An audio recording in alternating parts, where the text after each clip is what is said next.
ვალდებულებაა, როგორც ჩემი, როგორც სასკოლო საზოგადოების, თითეული ბავშვის, თითეული მოსახლის, თითეული ადამიანის, რომ დავიცვათ ბუნება და დავიცვათ ჩვენი გარემო.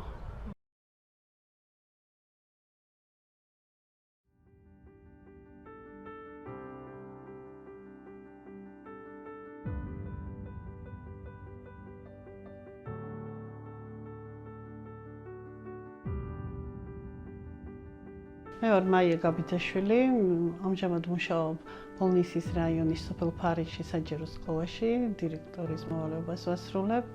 დაარჩინე ბუნება და ის გადაგარჩენ შენ. ფაქტიურად ყველამ იცით, რომ კლიმატის ცვლილება აღიარებულია როგორც ერთ-ერთი მნიშვნელოვანი გლობალური გამოწვევა. კლიმატის ელჩობა ჩემთვის დიდი საპასუხისმგებლობა იყო და პასუხისმგებლობით მოვეკიდე. ფაქტიურად სასკოლო საზოგადოება ჩართული იყო და კვირეული გავაკეთებ მთელი კვირის განმავლობაში, ვაკეთებდით სხვადასხვა აქტივობებს.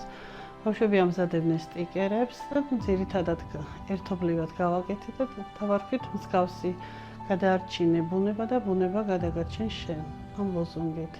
ძალიან საინტერესო იყო, ბავშვებმა უკეთ შეისწავლეს მოსწავლეებმა და უკეთ გაიაზრეს რა არის კლიმატის ცვლილება.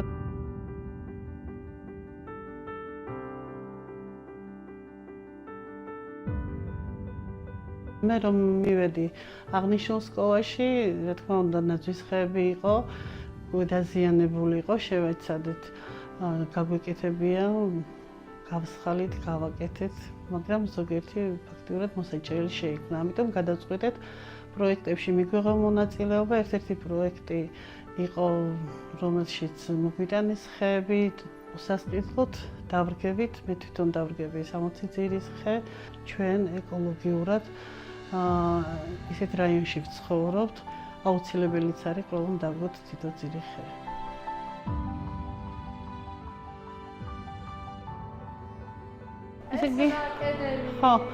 ესე იგი, არა მარტო ბავშვებმა კლიმატის ცვლილებასთან სხვადასხვა ინფორმაცია მიიღეს, არამედ ხელოვნების მასწავლებელი შოთა ბანძალაძე ჩართული იყო მსგავს აქტივობაში და ბავშვებმა ნახატით გამოხატეს თავიანთი შეხედულება გარემოზე.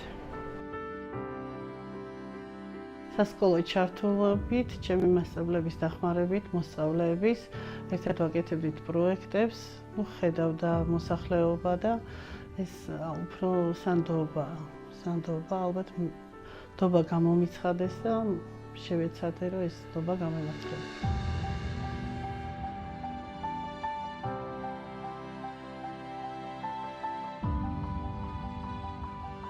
ჩვენი სოფელი ძირითადად ამ მიწით სარგებლობენ და მიწით ცხოვრობენ, მათი შემოსავალი ოჯახში უმეტესად არის კარტოფილი, ხახვი, ჩვენი სოფელი მარწყვით არის ცნობილი და არაერთი ინფორმაციას იღებენ.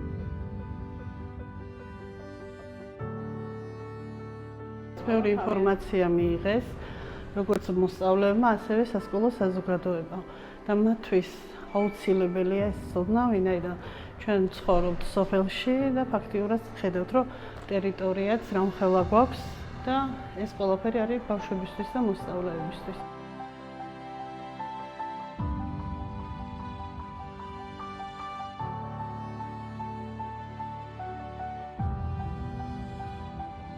ერთმა ადამიანმაც რომ მოინდომოს და დარგოს ხე, ხო? ეს იქნება ძალიან დიდი საქმე, მე ასე ვფიქრობ.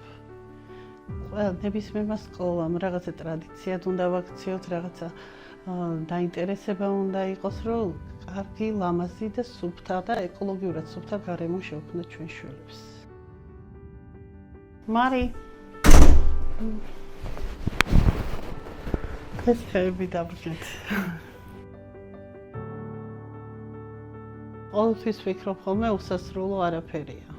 ყოველთვის ვფიქრობ, რომ იმ სკოლაში უსასრულოდ ვერ იმუშავებ, ხო? ან ვერ ვიმუშავებ, ან სხვა თაობა მოვა. ალბათ სხვა შეგრძნება, როცა რაღაცას დატოვებ ისეც, რომ მომავალში რო გაივლი იტყვი, რომ აი რაღაც გამიკეთებია ამ სკოლაში.